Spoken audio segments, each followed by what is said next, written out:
गुरु भक्ति योग।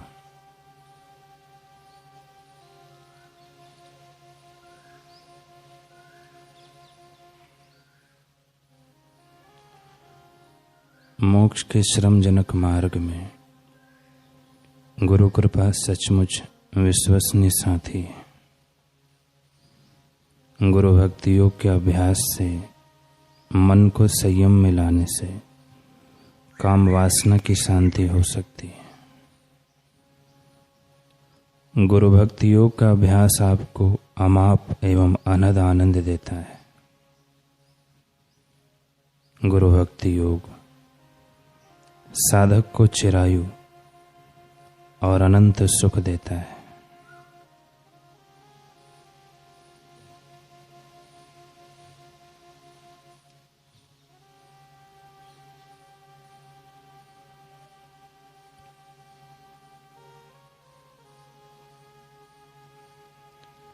संसार सागर को पार करने के लिए गुरु जैसी कोई नौका नहीं है। गुरु दृष्टि, स्पर्श, विचार या शब्द के द्वारा शिष्य का परिवर्तन कर सकते हैं।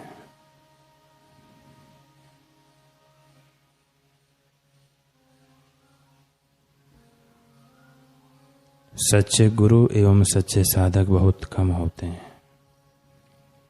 योग्य शिष्यों को यशस्वी गुरु प्राप्त होते हैं।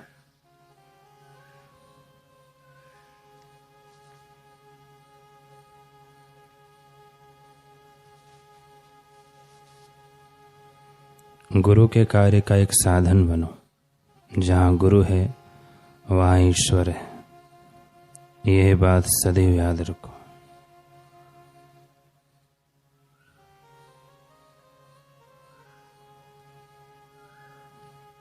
पूज्य बापू जी का प्रेरक जीवन प्रसंग। एक बार पूज्य बापू जी कार द्वारा उदयपुर जा रहे थे। 90 से 100 की गति में गाड़ी चल रही थी। अचानक बापूजी ने गाड़ी चालक को कहा, गाड़ी रोक और पीछे ले।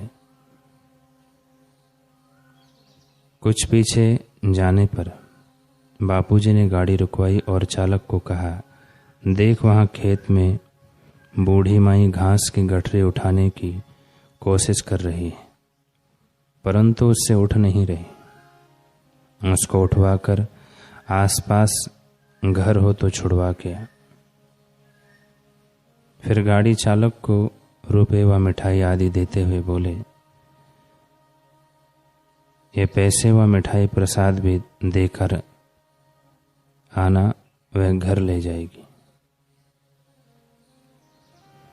90 से 100 की गति में गाड़ी जा रही है और कैसा पूज्य श्री का हृदय नजर पड़ी खेत में तो गाड़ी रुकवाई और उसके घर तक घास की गठरी पहुंचवाई।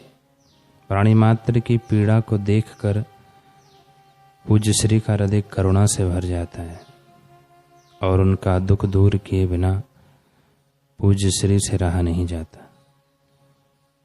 सन 2004 की घटना है।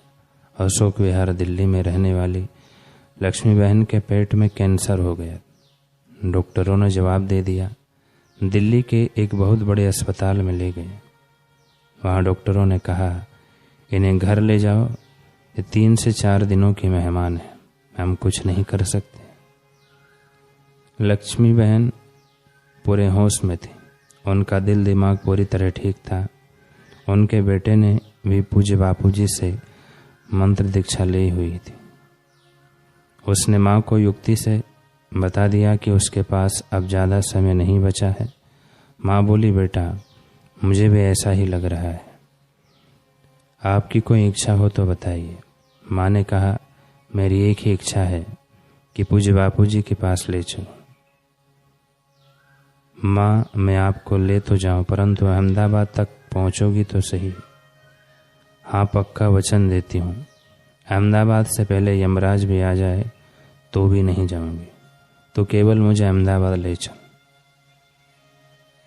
बेटा भी उसका बड़ा आज्ञाकारी था। उसने फ्लाइट में स्ट्रेचर की व्यवस्था की। अहमदाबाद एयरपोर्ट से एम्बुलेंस द्वारा उनको लेकर आश्रम आए।